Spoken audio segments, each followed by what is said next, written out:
sampai ilang tekan saiki durung temu lho ngono kuwi. Ngono ya yo heeh.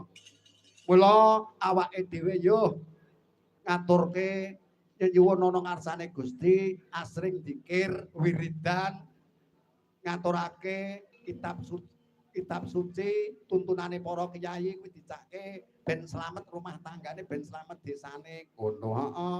Ben slamet keluargane. Iya yo. Bengi iki waranggana sing kepareng sowan.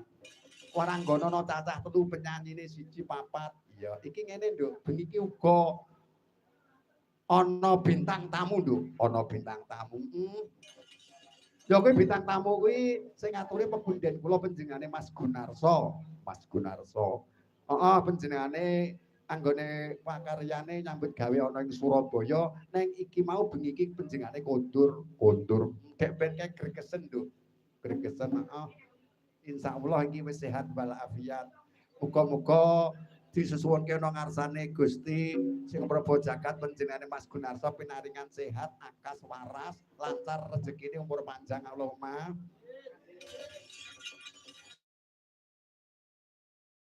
Mas Gareng karo sapa karo Mas Bagong mestine.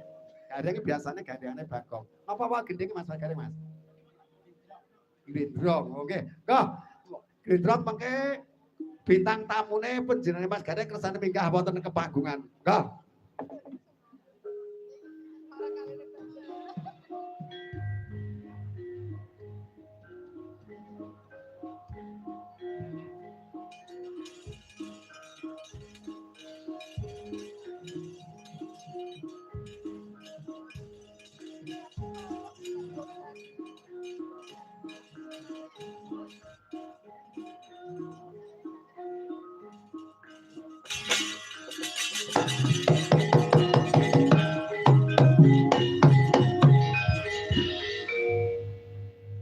Nduk, Gareng isih jajan kopi, urung tekan, ben sak antara.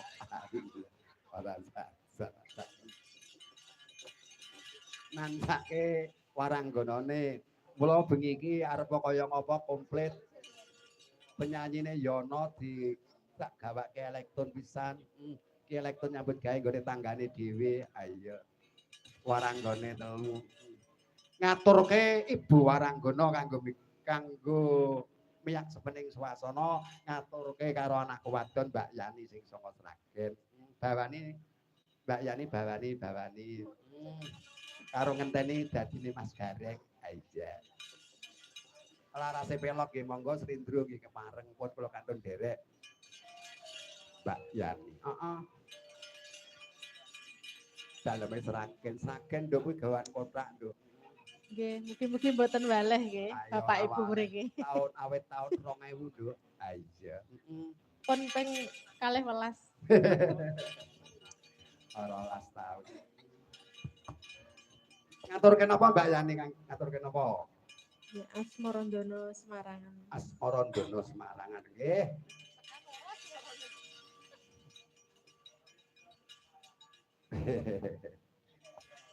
Alam kaya iki suarane gelok ora gelok kok. Ora gelok saka ramene tanggapan. Nggone ngombe kuwi lho. Wong kadang kuwi nggih salah.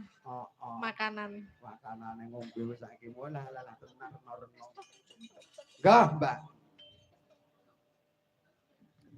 Aja turu sare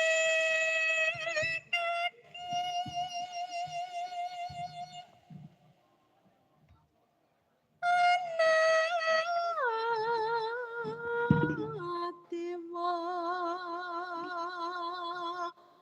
nganglang jagat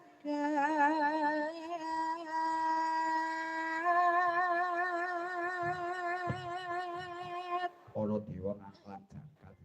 Lajeng nyangking bokor